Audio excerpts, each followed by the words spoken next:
നബി സല്ലല്ലാഹു അലൈഹി വസല്ലമ തങ്ങൾ പറഞ്ഞിട്ടുണ്ടെങ്കിൽ നമ്മളൊന്ന് ചിന്തിക്കണേ.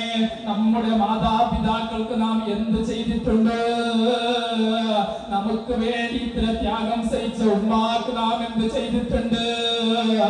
നമുക്ക് വേണ്ടി ത്യാഗം സഹിച്ച വാപ്പാക്ക് നാം എന്ത് ചെയ്തിട്ടുണ്ട്? എന്നില്ലെങ്കിലും 5 വഖത്ത് നിസ്കാരത്തിന് ശേഷം ഞങ്ങൾ ചെയ്യുന്ന ദുആ ഇല്ലേ, റബ്ബിർഹംഹുമാ കമാ റബ്ബയാനി സഗീറാ. ഈ ദുആയിലും ഞങ്ങളുടെ മാതാപിതാക്കൾക്ക് വേണ്ടി നാം ദുആ ചെയ്യണം. ഈ ദുആ ചെയ്യുന്നത് കൊണ്ട് നമ്മുടെ കടപ്പാട് തീർന്നില്ല. ആ മാതാപിതാക്കൾക്ക് വേണ്ടി എല്ലാ 5 വഖത്ത് നിസ്കാരങ്ങൾക്ക് ശേഷം പണ്ഡിതന്മാര് പറയുന്നു, നീ എന്ത് മാതാപിതാക്കൾക്ക് ചെയ്തില്ലെങ്കിലും 5 വഖത്ത് നിസ്കാരം